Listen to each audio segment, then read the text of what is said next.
This is Factorio, and this is a tank. Chances are if you've played Factorio, you've probably unlocked the tank and had the sweet sensation of killing some bugs with it. But have you ever stopped to consider how the design came to be?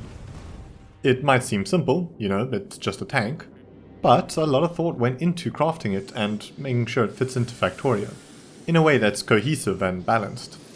So let's take a look at what went into that. Before we get into it though, please consider subscribing. I'm trying to get to 4,000 subs by the end of the year, so every sub helps. Thanks. Progress-wise, the tank in Factorio is really necessary as you expand your factory and deal with more biters. The best defense is a good offense.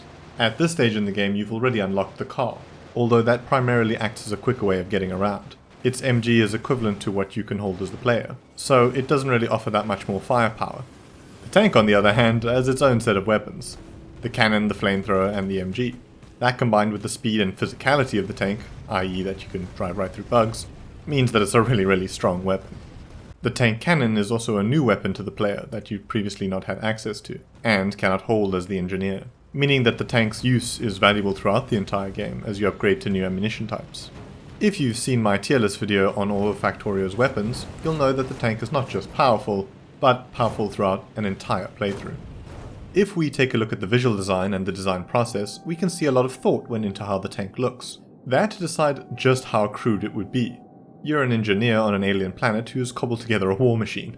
It wouldn't make sense if it was a modern battle tank. So I think the devs were very intelligent in picking something that looks kind of between a World War I and a World War II tank. Taking a look at some of the early concept art, it's fascinating to see that they started off with something more reminiscent of an early interwar tank that primarily relied on machine guns for firepower. You can also see that they clearly considered designs more stereotypical of an RTS, where you can see it's a tank but they've clearly taken some creative liberties to stylize it a bit. I swear I've seen this one in Yuri's Revenge.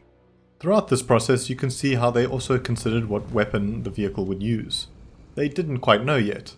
I think they were quite happy to create something that maybe just had more MGs on it, and in that way they would increase its firepower, but I think they wanted to offer the player something unique in its weaponry, something that felt satisfying to use and offered a different role to just killing bugs at close range.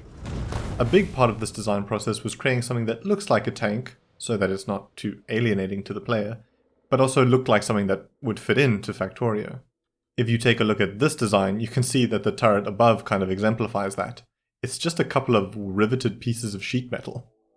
I found these two designs kind of interesting because the devs just arrived at what a normal tank looks like. You could tell me that these were French or Italian tanks from the start of World War I and I'd believe you. Through a few more iterations we finally arrive at the tank that we know and love in Factorio. And it's as industrial as it is deadly. Take a closer look at this tank and tell me if you see anything interesting. Maybe this 3D rendering makes it a bit clearer. The bottom half of this vehicle is clearly just a tracked bulldozer, and then the engineer has just kind of welded a tank head on top. It's comical, but also kind of genius. Again, the engineer's designing this weapon, so it's natural that he would just make it look like a utility vehicle with a big gun strapped on. So, the tank in Factorio is well designed, and you can see the developers put a lot of thought and effort into it. I'm sure there are plenty of mods that add more vehicles and change up the tank, but I think in the base game it's fine as it is. Thanks for watching.